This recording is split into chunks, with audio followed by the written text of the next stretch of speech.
El piano no es un instrumento más completo que existe porque sí. Es el más completo porque fue diseñado específicamente para hacerlo. Y esa diferencia cambia todo. Siempre lo tratamos como si fuera el punto de llegada, el instrumento definitivo, pero fue construido para resolver algo que ningún instrumento de su época podía hacer. Alguien identificó ese problema, decidió atacarlo y el resultado fue el piano. Eso nunca te lo contaron. Piensa en cuántas veces has visto un piano. En películas, en conciertos, en escuelas, en iglesias, en bares.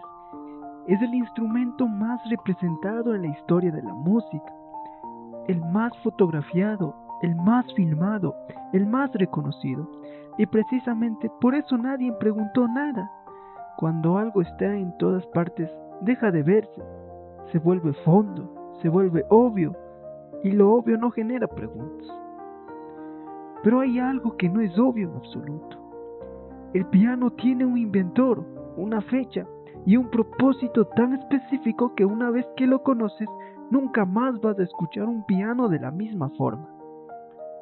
¿Cuál era ese propósito? Para entenderlo, primero tienes que saber qué estaba fallando. Italia, finales del siglo XVIII. El instrumento de teclado más usado en Europa era el clavicémbalo. Sonaba bien, era sofisticado, era el estándar, pero tenía un problema que ningún músico podía ignorar.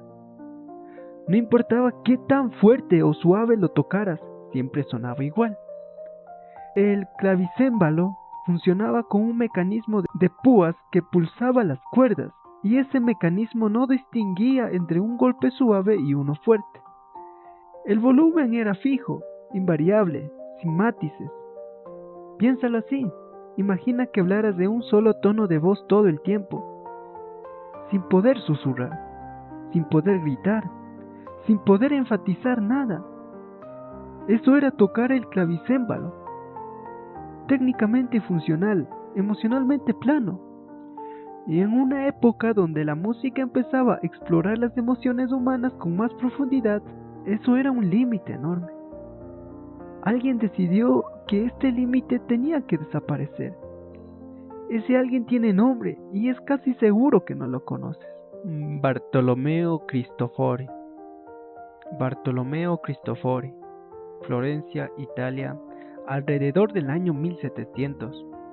Cristofori era fabricante de instrumentos para la familia Medici, una de las familias más poderosas e influyentes de Europa en ese momento. Su trabajo era construir y mantener los instrumentos de la corte, y fue ahí trabajando con los mejores instrumentos disponibles, donde identificó el problema con más claridad que nadie. Su solución fue tan simple como brillante: reemplazar las púas del clavicémbalo por pequeños martillos, martillos que golpeaban las cuerdas en lugar de pulsarlas, y que respondían exactamente a la fuerza con que el músico presionaba cada tecla. Tocar suave, sonido suave. Tocar fuerte, sonido fuerte. Por primera vez en la historia de los instrumentos de teclado, el músico tenía control total sobre la expresión. Cristofori llamó a su invento Clavicémbalo col piano a forte, instrumento de teclado con suave y fuerte.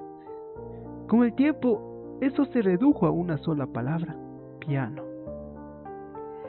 Y aquí viene lo que casi nadie menciona. Cristofori murió sin reconocimiento. Su invento tardó décadas en ser aceptado. Los músicos de la época preferían el clavicémbalo que ya conocían. Lo nuevo lo parecían innecesario. El instrumento más importante de la historia de la música fue rechazado al principio. ¿Cómo pasó entonces de ser ignorado a estar en todas partes? Lo que Cristofori no pudo ver es que había creado algo que iba mucho más allá de resolver un problema técnico.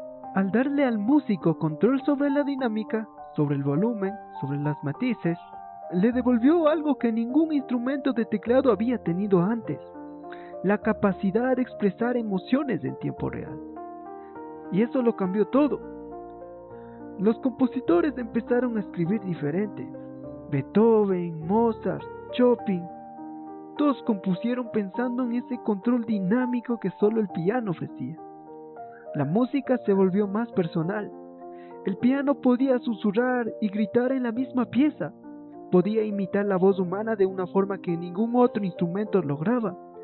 Se convirtió en el centro de la educación musical. Si querías aprender música, aprendías piano primero, porque en un solo instrumento está toda la teoría, toda la armonía, todo el rango. No fue diseñado para ser el instrumento definitivo, pero el problema que resolvió era tan fundamental que inevitablemente terminó siéndolo. Cristofori quería darle un volumen variable a un teclado. Sin quererlo, redefinió la música occidental completa. Al inicio del video, el piano era el instrumento que siempre estuvo ahí, obvio, inevitable, sin historia detrás. Ahora sabes que detrás de ese instrumento hay un hombre que nadie recuerda, que resolvió un problema y que todos ignoran, y que murió sin saber lo que había creado. El piano no es el instrumento más completo porque el tiempo lo convirtió en eso. Es el más completo porque fue diseñado para hacerlo desde el primer golpe del martillo. La próxima vez que escuches un piano en una canción, en una película, en cualquier lugar, lo que vas a escuchar es el problema resuelto, ese matiz que Cristofori le devolvió a la música. Y ahora sí sabes por qué suena así.